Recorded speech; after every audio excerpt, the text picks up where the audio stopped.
Deputy CM का अखिलेश और राहुल पर हमला। मुस्लिम साथ छोड़ दे तो प्रधानी भी नहीं जीत सकती समाजवादी पार्टी। बागपत में डिप्टी सीएम ब्रजेश पाठक का बयान। डिप्टी सीएम ने सपा के अखिलेश यादव और कांग्रेस के राहुल गांधी पर साधा निशाना। बीजेपी ने लोकतांत्रिक तरीके से सबसे पीछे पंक्ति में बैठे कार्यकर्ता को बनाया पार्टी अध्यक्ष, जबकि कांग्रेस में राहुल या उनका बेटा ही बनते हैं अध्यक्ष। अगर शादी हो गई तो राहुल का बेटा नहीं तो प्रियंका गांधी का बेटा बनेगा पार्टी अध्यक्ष। साथ ही उन्होंने कहा कि हम लोगों के यहाँ गांव में तो अगर 55 साल की उम्र तक शादी न होने पर बाबा बन जाते हैं। समाजवादी पार्टी में भी अखिलेश यादव का ही बेटा बनेगा पार्टी अध्यक्ष।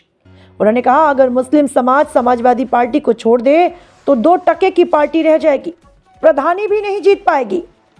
मुसलमानों को डरा कर वोट लेती है समाजवादी पार्टी और उनकी सरकार में जमीनों पर कब्जे होते थे और बेटी को छेड़ने पर एफआईआर तक नहीं लिखी जाती थी। डिस्टर्ब कर देंगे, हम वोट दे देंगे। समाजवादी पार्टी अगर काम के नाम पर वोट मांगे, जैसे हम लोग कहते हैं हमने सड़क बनवाया, बिजली दे रहे हैं, पानी दे रहे हैं, अस्पताल दे रहे हैं, लॉ एंड ऑर्डर दे रहे हैं, समाजवादी पार्टी काम पर कभी वोट मांग पाएगी? बताना भैया, क्या काम करा समाजवादी पार्टी ने?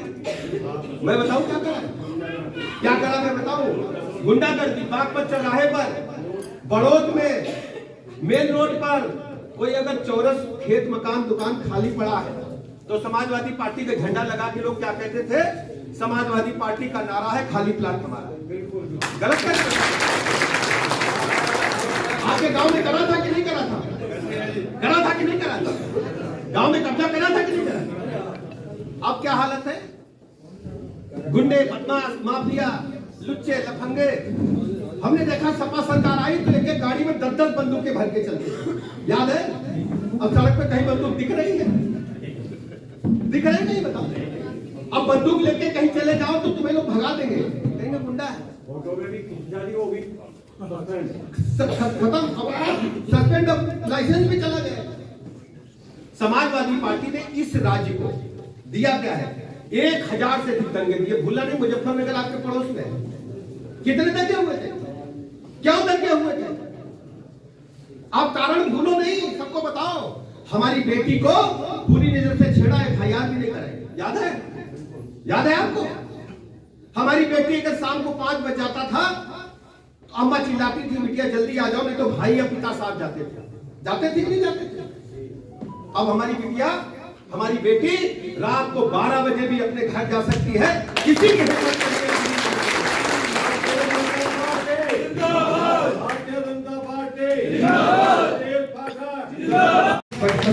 कार्यालय आपके पास है।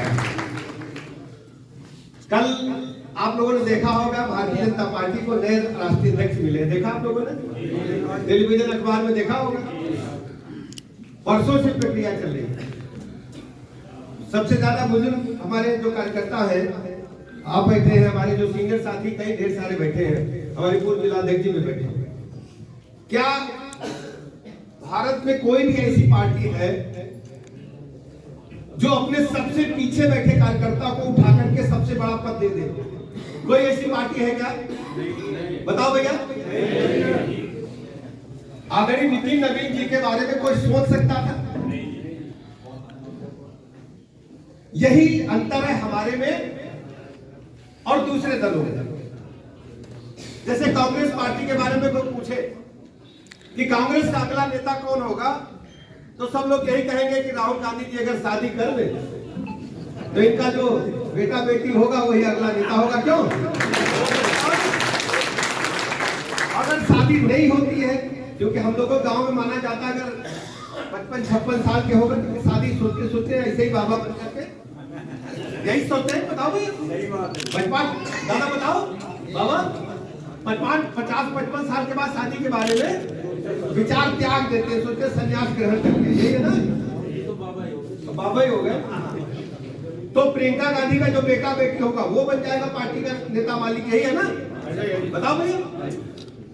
समाजवादी पार्टी का सोचो, समाजवादी पार्टी का अगला नेता कौन होगा? बताओ। अखिलेश यादव का बेटा बेटी और कोई रास्ता है? कोई और दिमाग लगा सकता है क्या? कोई कार्यकर्ता सोच सकता है कि समाजवादी पार्टी का अध्यक्ष हम बन जाए? बताओ भैया, उधर सोचो आप। शिवसेना उद्धव ठाकरे, बाल ठाकरे जी ने सनातन और हिंदुत्व के लिए बड़ी पार्टी बनाई ना, और उनके बेटे ने अपने बेटे को स्थापित करने के लिए पूरी पार्टी को खत्म कर लिया। यही हुआ ना। उधर देखिए वो कांग्रेस के टूट करके दूसरा धड़ा जो एनसीपी बना, शरद पवार जी ने अपनी बेटी को नेता बनाने के लिए भतीजे को गड़बड़ कर दिया, निकाल दिया, है ना। वो अपनी साथ सहयोगी दल के रूप में काम कर रहा है। ऐसे सोचिए वो चेन्नई में, तमिलनाडु में वो एक चश्मा लगाए नेता होते थे, क्या नाम था, काला चश्मा लगा के, उनका लड़का मुख्यमंत्री है, वही है नेता ना। और सोचिए जितने भी राजनीतिक दल हैं, कोई व्यवस्था लोकतांत्रिक, प्राइवेट लिमिटेड कंपनी, एक घर की पार्टियां बन गई। केवल भारतीय जनता पार्टी इस देश के अंदर है जो लोकतांत्रिक व्यवस्था के तहत, भारत निर्वाचन आयोग के नियमों के तहत और भारतीय संविधान के तहत, भारतीय जनता पार्टी से कोई पूछे, इतने बड़े नेता सीनियर बैठे, सामने भी सभी लोग वरिष्ठ साथी बैठे, कि नीति नवीन जी अध्यक्ष हो गए, अगला राष्ट्रीय अध्यक्ष कौन होगा? कोई बता पाएगा? कोई विद्वान आदमी बता पाएगा?